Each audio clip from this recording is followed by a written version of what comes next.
Imagine being one of the most feared men in Europe, part of an organization that could make people disappear with a single knock at the door. You enforce the will of a regime built on terror, convinced your cause will last 1,000 years. Now, imagine that regime collapsing overnight. The Führer is dead. Berlin burns. The people you once hunted now hunt you. Where do you run? How do you hide? And most importantly, how do you live with what you've done? This is the story of what happened to the Gestapo, the Nazi secret police, after the fall of the Third Reich. By 1945, the Gestapo, short for Geheime Staatspolizei, or Secret State Police, was a name that sent chills down every spine in Europe. They were the enforcers of Nazi ideology, rounding up Jews, crushing dissent, torturing resistance fighters, and ensuring total obedience to Adolf Hitler. But when the Allies invaded Germany and the Third Reich crumbled, the Gestapo vanished almost overnight. Offices were abandoned, records destroyed, and officers burned their uniforms to hide their identities. But while the world celebrated the end of Nazi tyranny, the hunt for the men behind the terror had only just begun.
When the Allies uncovered the horrors of the concentration camps, they realized the Gestapo's crimes went far beyond anything previously imagined.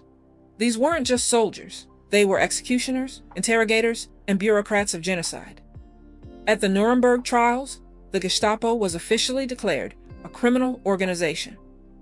Its members were considered complicit in crimes against humanity. In theory, every surviving Gestapo officer should have faced justice. Only a small fraction of the Gestapo's estimated 32,000 members were ever prosecuted. High-ranking figures like Heinrich Muller, the head of the Gestapo, completely disappeared. Despite massive searches, Muller was never found. Some believe he died during the fall of Berlin. Others claim he escaped to South America, like many Nazi officials who fled through the ratlines, secret escape networks that smuggled war criminals to Argentina, Chile, and Brazil. In some cases, these men built new lives entirely. They changed their names, worked as informants, and lived decades without facing justice. The same people who once signed execution orders now worked as mechanics, teachers, or spies, living ordinary lives under extraordinary lies.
Not all of them got away.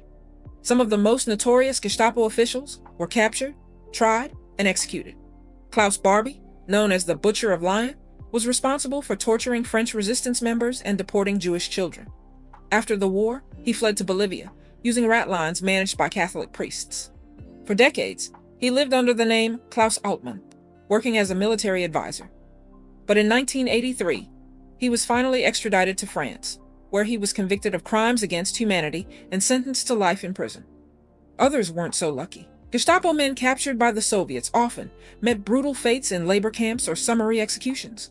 The British and Americans, though more methodical, also executed many after military tribunals.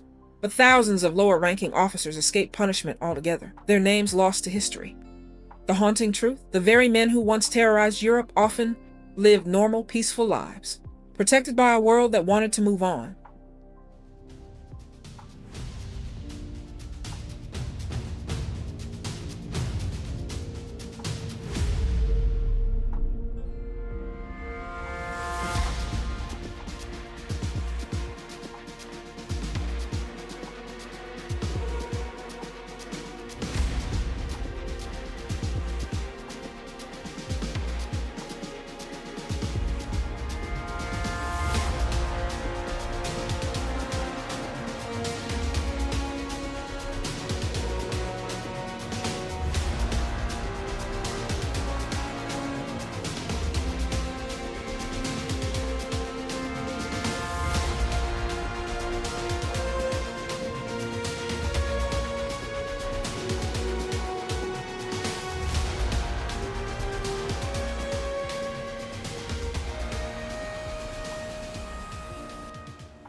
Decades later, their legacy still lingers.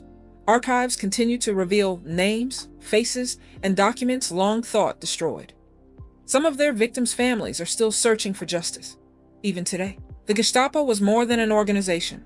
It was the machinery of fear that kept a dictatorship alive. When the war ended, that machinery didn't vanish overnight. It simply went underground, leaving behind scars that still run deep through Europe's memory. The story of the Gestapo's disappearance isn't just about punishment or escape. It's about how evil can survive in silence, hidden beneath new identities and forgotten pasts.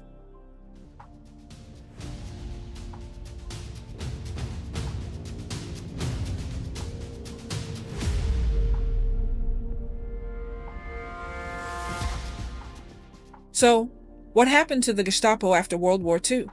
Some were executed, some imprisoned, but most simply disappeared, swallowed by the chaos of post-war Europe and the political convenience of the Cold War. Their crimes remind us that justice doesn't always come quickly, and sometimes it never comes at all. The faces behind the terror of Nazi Germany didn't vanish. They simply learned how to hide in plain sight. The Gestapo story proves that even after a war ends, its shadows can last for generations. If this story made you think, then you'll also want to check out our earlier video, The Rise and Fall of ISIS. Just like the Gestapo, ISIS thrived on fear, ideology, and the illusion of power. And its downfall raised the same haunting question: what happens to the people